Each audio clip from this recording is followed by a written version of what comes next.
You're watching Business World Live. I'm Danie, Laurel. And I'm just Delos Santos. It's the start of a new trading day, but first, let's go straight to our top story. The House of Representatives has approved the bills extending the validity of the 2020 budget and the Bayanihan II law until next year, in a bid to continue providing much-needed relief for sectors battered by the COVID-19 pandemic. The approval of both measures on third and final reading came on the back of President Duterte's certification of the bill as urgent. The 2020 4.1 trillion peso budget is extended up to December 31 next year, while the Bayanihan II will run until June 2021. The stimulus measure was originally set to expire on December 19. Now that the bills have hurdled the plenary, the Senate said they would approve the corresponding version of the bills in the chamber this week. Senate President Pro Tempore Ralph Recto and Minority Leader Franklin Drilon said they would back extending the two laws to help increase spending next year to improve the country's ability to contain the virus. The Bayanihan II allocates more than 140 billion pesos to help sectors affected by the crisis. It also earmarks 25 billion pesos in standby funds. The law also allocates at least 8 billion pesos for the purchase of vaccines. And speaking of vaccines, the Management Association of the Philippines said an accelerated or early rollout of the shots would boost business confidence and promote economic recovery.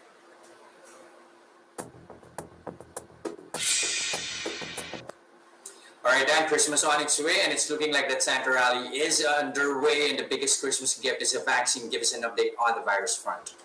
All right. Well, sana that vaccine also comes all the way to the Philippines, right? But for now, as you mentioned, it seems to be the start of Christmas, at least over in the United States. I mean, we had all of these, videos that we were showing already from yesterday on that rollout of the Pfizer vaccine there. But this comes, of course, after we can't, forget the fact that the numbers are still very staggering. You can see on my terminal here an update on the worldwide cases of COVID-19. Just as of yesterday, we had another increase of 477,000 cases worldwide, and still here in the Philippines, we're nevertheless above 1,000 per. And the goal has been, to get that below 1,000. Wala pa rin tayo dyan. We're at 1,333, but nevertheless, we're still at a 4 to 5 month low in terms of the daily figures. But as I mentioned, over in the U.S., you've actually got deaths related to COVID-19 surpassing 300,000 people, Jess. That's as the vaccinations have begun.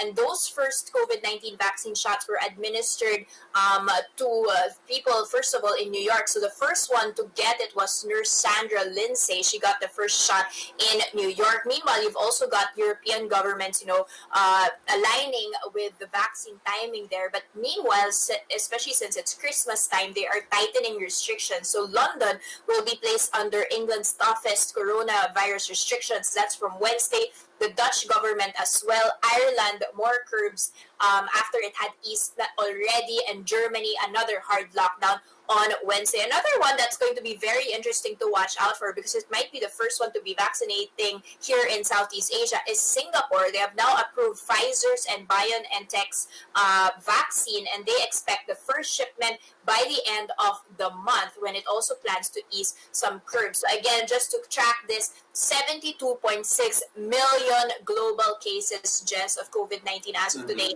You've got deaths surpassing 1.6 million. Now let's take a step back and look at the markets. Other things to be watching out for here. On the Asian front, you've got in particular China's industrial production and retail sales for November coming out. So we're still waiting on the figures on that. Meanwhile, you can see on my terminal here a bit of a mixed picture when it comes to the open. Now, let's take a quick peek at that. You did mention the Santa rally, and let's hope that this continues, because we've now just hit 7,300 levels. Wait a second. We've now pared back a touch, but you're opening at 100 and above, and now we're back to 72.63. That was quick. We're now down by 0.2%. But Luis Limlingan of Regina Cap did mention that we had started this week pretty strong. Investors are making bets ahead of course, you've got the BSP meeting coming up on Thursday and this so-called Christmas rally. But you did see a bit of thinner trades yesterday. That was around 9 billion shares worth being exchanged on Monday. So let's see whether we will be able to sustain the rally that we saw, especially yesterday, starting the week very strong there, Jess. All right, that meanwhile, companies are on a restructuring path already, writing off this year and positioning for a better 2021. What's the latest on that front? All right, so a lot of news on what the company's plans are na ba, especially it's the last few weeks of the year. You've got Petron now having said that they will be shutting down, at least temporarily, their Bataan refinery from the month of January. Now recall that Petron had already said that this was already a possibility. You've got the head of the corporation, of course, Ramon Ang heads this company as well, and he was in talks with the government, especially with the Department of Finance, on what to do with the taxation issue, because this is really something that has impacted them. He said that it's cheaper to be importing instead of refining their own oil. This, however, has been in operation for 60 years. And what they said, though, is that the shutdown isn't permanent. Commercial operations will be resuming when the economy improves. But he says that during the shutdown, the company will be conducting maintenance activities. Now, recall that as of the end of October, Petron had a net loss now of 12.6 billion, and this of course follows Philippine Shell, which had permanently naman shut down the refinery over in Batangas and changed it completely into an import facility. You can see Petron down by 0.7% on the back of this shutdown news. Now, still on the topic of San Miguel, they are, however, refocusing their resources on other sides of the business, particularly on infrastructure. They've actually infused more funds, so that's around 150 million pesos more for the infra unit, and that's going to be additional funding for the MRT7. I recall that MRT7 is between North Ave in QC and San Jose del Monte in Bulacan. The DOTR earlier said they're on track for partial operations na next year. It's actually at a 52% completion rate as of June. Now, separately, recall just we had that issue of the Skyway extension project and a death there and several people damaged, injured rather, in Kupang, Muntinlupa. They have mentioned that they have extended 20 million pesos cash assistance for these victims, and this amount is on top of the other expenses already shouldered by the contractor EEI. Now, another one that I want to talk about is ICTSI, which we're still on the topic of restructuring. They've actually raised nearly 5 billion pesos just from the sale of treasury shares. Now, recall that they had cut their capex, and they've actually sold more shares, so they're getting more cash there, and they're gonna be using this to fund capex and acquisitions. And this, according to their CFO Rafael Consing, they're going to be entering 2021 focused on a 5-year horizon to achieve growth organically and through acquisition. So ICTSI opening this Tuesday up by 0.8% to 126 pesos. Now let's move on to your report on the banking, on the infra space. So we're still on the topic of infra spending. We're hoping that will be buoyant growth, at least in the last quarter. But is it too late, just for 15 days to the end of this horrible year?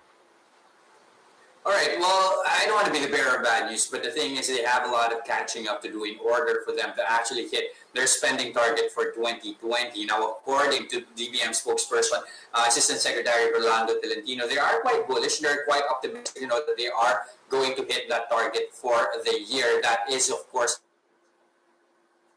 that's tantamount around 4.5% of GDP. That compares as well to the 4.3%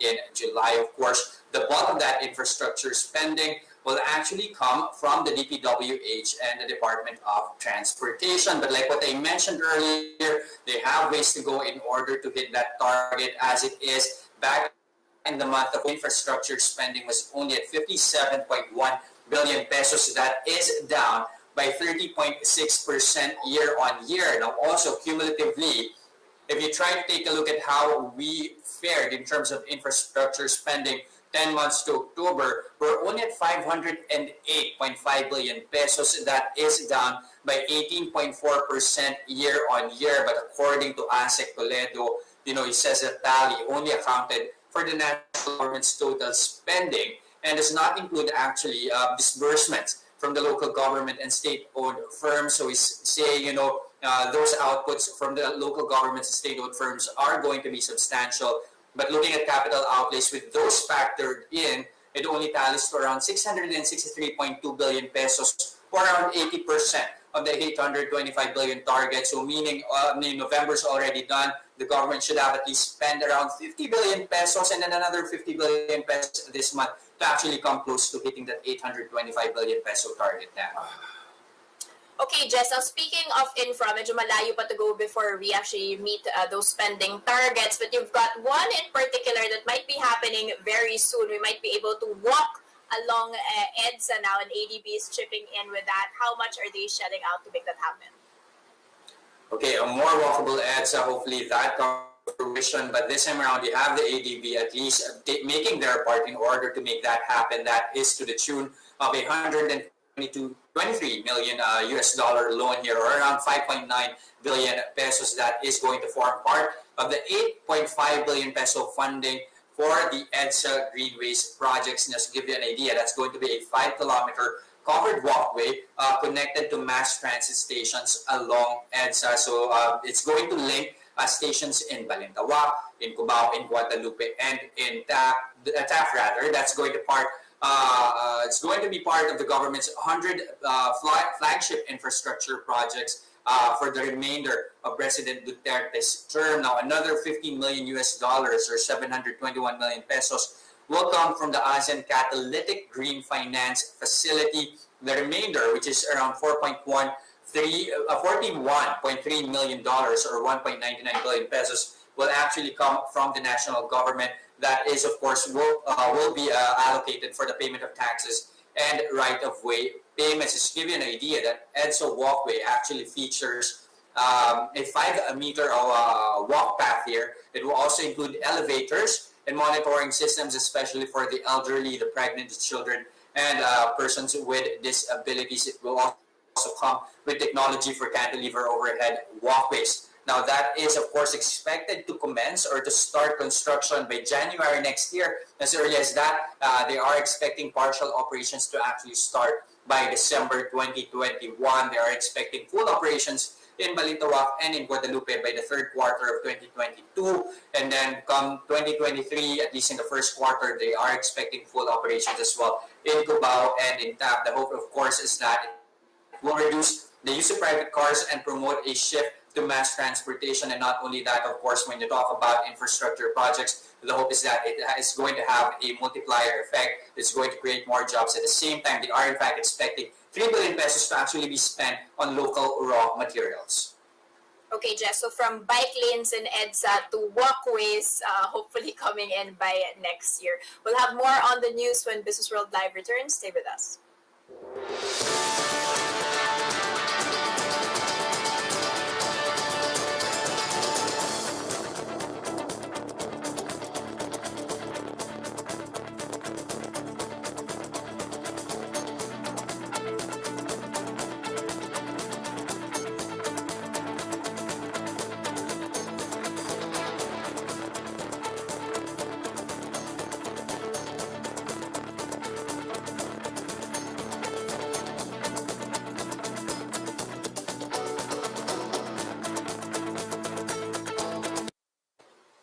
You're still watching Business World Live. I'm Jess de Los Santos. The Anti-Red Tape Authority wants all government agencies to have red tape reduction committees. ARTA Director General Jeremiah Belhica says there is a need to make public services, quote, more citizen-centric. He adds that Filipinos would no longer resort to dealing with illegal fixers if the government agencies themselves provide fast and efficient services. To this end, Belhica approved a memorandum circular setting the guidelines for organizing such red tape reduction committees. The memorandum is applicable to all government agencies, including state universities and colleges, LGUs, and GOCCs.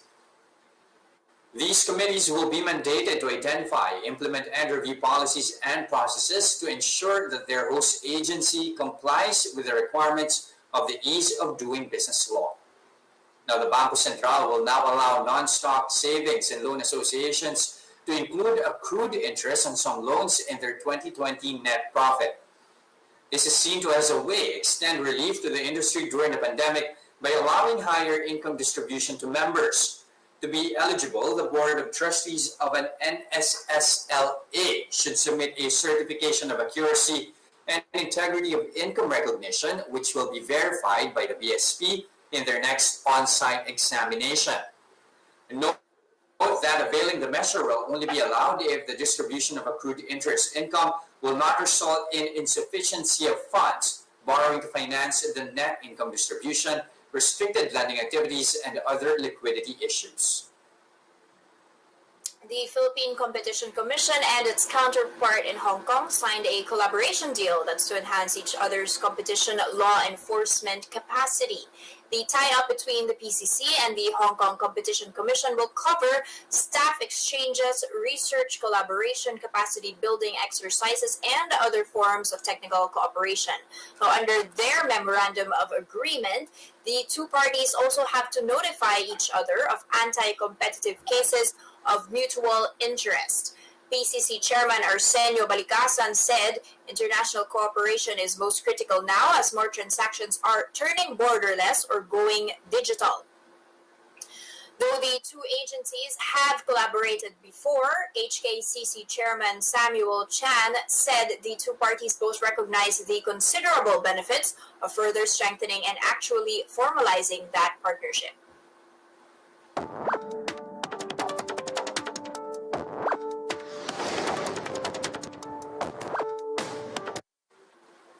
They've been the star stocks of the lockdown, but can the telco players catch up with the needs of the changing times? Here to talk to us about their outlook on the sector, we have with us Janice Chong, joining us from Singapore. She's the director of Fitch Ratings Corporates team. Good morning, Janice, and thank you for joining us.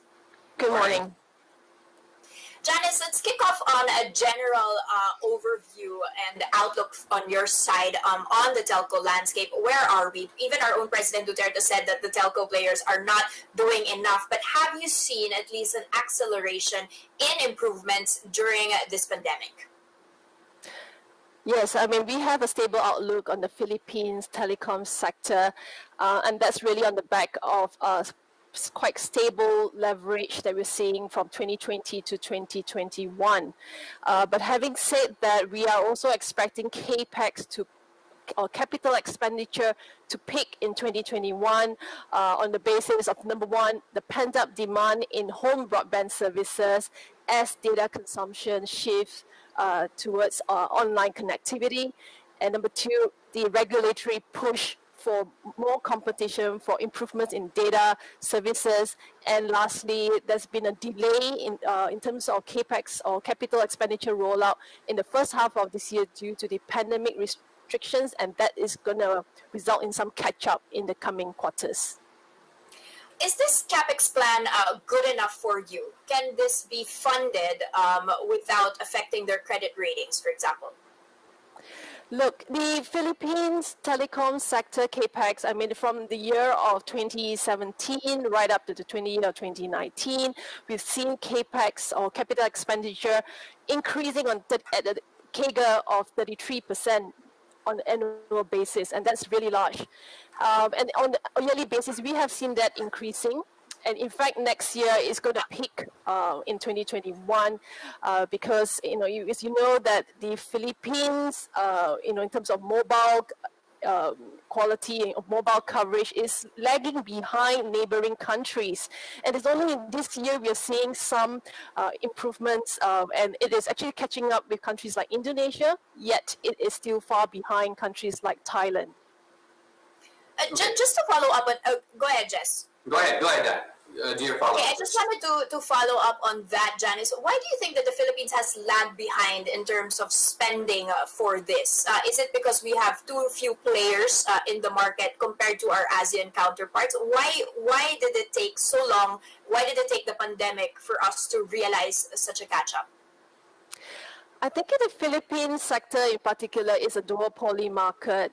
And, in terms of competition, it has been relatively benign compared to the rest of the region. For example, in Indonesia, you have 4 or 5 mobile operators which are very competitive. They are all rolling out, rolling out data services, improving data infrastructure, mobile infrastructure, and then you have the incumbent which has quite a strong fixed line infrastructure in that sense, and that is really driving the progressions in terms of internet connectivity, even in countries, emerging markets like Indonesia.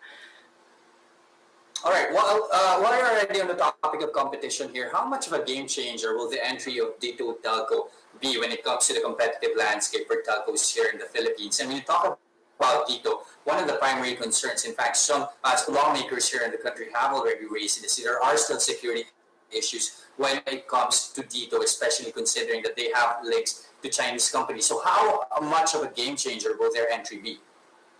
I think you're already seeing it right now. I mean, Ditto has yet to launch commercially yet, and you're seeing the incumbents scrambling to raise capex in anticipation, not only Ditto, but more fixed line or fiber broadband operator coming up, competing heavily or aggressively in the coming quarters. So that is already happening. But having said that, we expect the coverage-wise by Ditto or by the other entrants to be relatively limited in the next 12 months. Ditto is looking at 37% population coverage in up to March next year, and you can see that progressively increasing over time. So what we're saying here is that competition will be there, but it will be very targeted, very niche in certain areas, but it is expected to intensify in the medium term. All right. Do you also see the red tape here in the country as one of the holdups here when it comes to improvement of internet connectivity? Of course, it has been said time and again, there is a long bureaucracy, a red tape here in the country when it comes to approval of cell tower permits here. Do you see that as a holdup? Yes, certainly. I mean, that was a hold up in the past, but we've seen some progression happening in the past few quarters, and that's really due to the tower sharing policy. I think that has actually accelerated some of the rollout of cell sites, and that is in fact a good thing because basically the telecom operators are able to focus on their core competency, which is providing telecom services, and leave the tower rollout to the independent tower operators. Janice, just on the same topic, just mentioned red tape, but you've also got some analysts, especially those outside looking in, flagging political risks, especially after President Duterte had mentioned that he would not hesitate to shut down the telco players if they did not meet specific standards. Do you see this as a real threat to their existence? I think what the president himself has said, I mean, he's been very clear right from the beginning that he wanted a significant improvement in internet connectivity, mobile coverage for all Filipinos. He's been very clear at the start of his administration. And we've seen the telecom operators at PLDT and Globe progressively increasing capital expenditure year-on-year basis, and they're getting there. In fact, for PLDT, I think that we've seen some significant improvement in terms of 4G availability, video-based experience, based on open signal studies. It shows that they are quickly catching up with the Indonesian operators in terms of their study. Okay, so less of a threat there, assuming that they're able to catch up. Now, let's talk about technology here. 5G has been a game changer in other parts of the globe. Do we really need this here in the Philippines? Is not the focus, should the focus still be on in the innovation of technology, or should it be more on the reach and coverage, especially now that people are working from home, studying from home, and the game has basically changed? I think 5G still has some way to go. In fact, that it has actually the adoption has varied across the globe. We've seen emerging markets we think that reliance on 4G or LTE is going to be there for the next 2-3 years. And this is on the basis that 5G, it really boils down to affordability of devices. That's number one. And number two, the business case. Right now, we have not seen such a big differentiation between 4G services and 5G services enough for operators to price a premium for 5G services. So it's really about, I think it's about a matter of time, but in emerging markets, because the Philippines is predominantly a prepaid market, affordability is an issue. I think right now the focus would be on 4G, and on top of that is really to lay more fiber infrastructure and to strengthen the fiber backhaul and fixed line infrastructure to prepare for 5G services. Or would you say then that fiber would still be predominantly, at least, going to take a bulk of the market here in the country? At the same time, I mean, much of the talk has been said about how some players are actually more dependent on mobile network and cellular network. That, in a way, of course, drags down their performance. But would you say, looking across the sector, which telcos do you think are likely to outperform? And what might actually this mean for their credit ratings? Sure. We always think that an integrated operator having a robust, entrenched position in both mobile and fixed line, having that competitive advantage more than an operator which is purely a mobile operator with very limited fixed line infrastructure. So having said that, we think PLDT will benefit from an uptrend towards increased consumption in internet connectivity, home broadband services. They clearly have a stronger fixed line infrastructure to support that kind of heavy data usage in the upcoming months. Now, we rate PLDT at BBB flat on a stable outlook, which is one notch above Globe Telecom at BBB minus stable outlook. But, the fact that PLDT has actually accelerated capital expenditure more aggressively in the past, that is going to weigh down on their balance sheet. So what we are saying here is that, yes, PLDTs will tend to benefit from this upward trend. They'll also need to sort of manage, I guess their balance sheet in terms of, currently they have a low rating headroom. And what that really means is less room to maneuver in order to avoid a negative rating action. Okay, maybe last question on that same topic, which is, fiber versus cellular. You've even got a few other players here in the game. You've got Converge. You've also got now Telecom. To what extent do you feel that the fiber networks would at one time replace the need for data traffic moving around, especially as more and more people are now going to be working from home. The enterprise players might now be shifting their workers from the office spaces into the home setup. There's clearly an increasing demand in fiber connectivity in home broadband services, fixed line services, and that's not only happening in the Philippines, that's happening all around. Even in Singapore, we've seen a surge for that. But what we say here is that is not going to replace mobile connectivity, especially in the Philippines, whereby basically the island-wide structure, it is more cost-effective to provide mobile connectivity more than fiberizing the whole country. So we, on one hand, we are saying both complementary each other, and on the other hand is that there will be a stronger push or stronger demand for fiber broadband services because clearly we've seen the pandemic shifting data consumption to online connectivity now. Okay, so two-prong demand here from both the fiber but also the cellular networks. There are a lot to be done nevertheless, but hopefully we're on the right track, especially with this increased CapEx rollout. Thank you so much. That was Janice Chong, Director of Fitch Ratings Corporate Team, joining us from Singapore. Thank you. And that's a first look into the business day. Today is December 15. I'm Danie, Laurel. Catch us again tomorrow,